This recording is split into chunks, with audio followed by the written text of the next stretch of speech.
O livro de Gênesis é o primeiro livro da Bíblia e a sua história se divide em duas partes principais. Os capítulos de 1 a 11 contam a história de Deus e do mundo inteiro.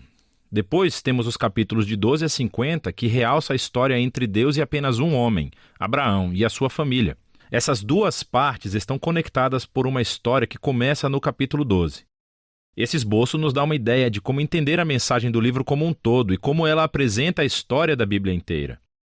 O livro começa com Deus tomando a desordem e a escuridão descritas na segunda frase da Bíblia. E disso Deus traz a ordem, a beleza e a bondade.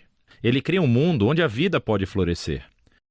Deus faz essas criaturas chamadas humanos, ou Adam em hebraico.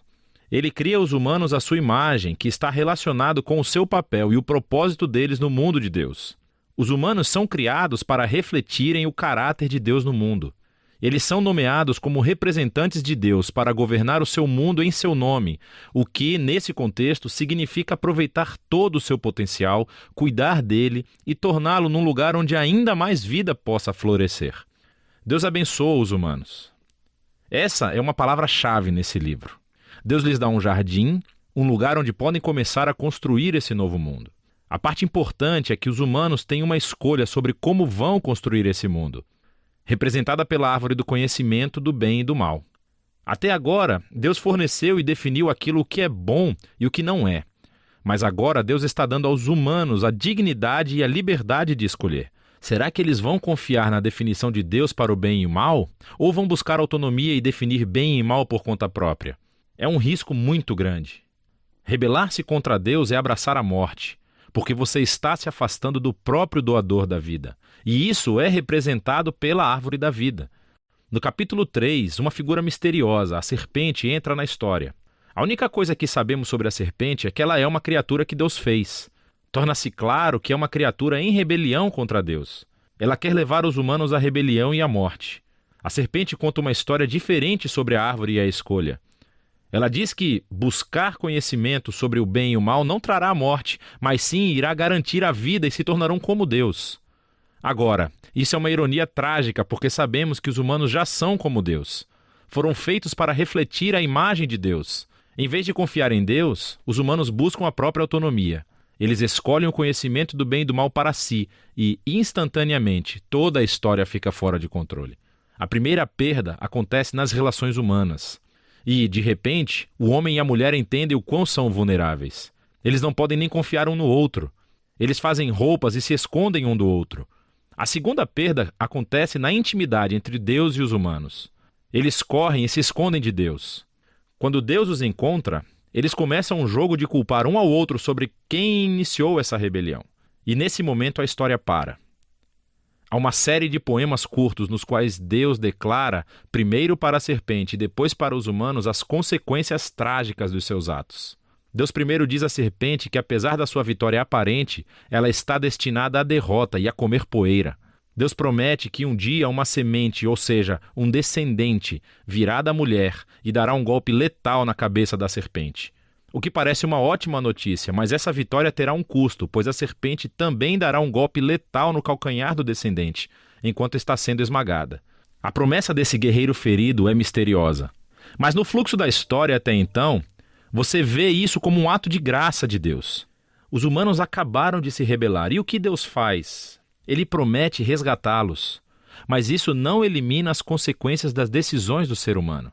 Deus informa que agora os aspectos da sua vida conjunta, tanto na vida em casa como no trabalho, serão cheios de tristeza e dor por causa da sua rebeldia, o que levará à morte.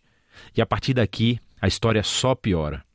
Os capítulos 3 a 11 traçam o efeito crescente da rebelião e das relações humanas fraturadas em todos os níveis. Há uma história sobre dois irmãos, Caim e Abel. Caim tem tanta inveja do seu irmão que quer matá-lo.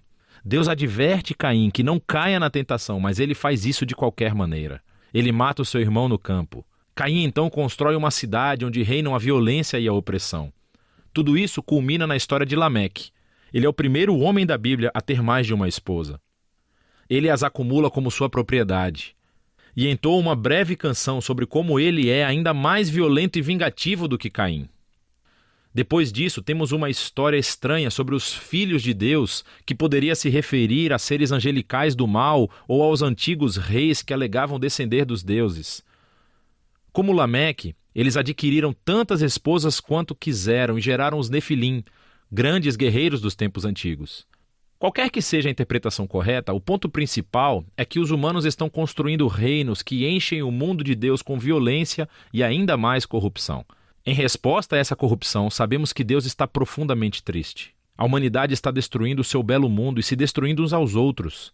Então, num ato ímpeto de proteção da bondade que existe no seu mundo, Deus limpa a maldade humana com um grande dilúvio. Mas existe um humano inocente a quem ele protege, Noé, e toda a sua família. Ele nomeia Noé como um novo Adão. Ele repete a bênção divina e envia Noé pelo mundo afora. Mais uma vez, temos grandes expectativas, mas Noé falha, também num jardim. Ele vai e planta uma vinha e fica bêbado até perder os sentidos. Então, um de seus filhos, Cam, faz algo vergonhoso ao seu pai na tenda. Aqui temos o nosso novo Adão, nu e envergonhado, justamente como o primeiro. E novamente tudo piora. O que leva à fundação da cidade da Babilônia. As pessoas da antiga Mesopotâmia se reúnem em torno de uma nova tecnologia, o tijolo. Elas podem construir cidades e torres mais altas, bem mais rápido do que qualquer outro povo.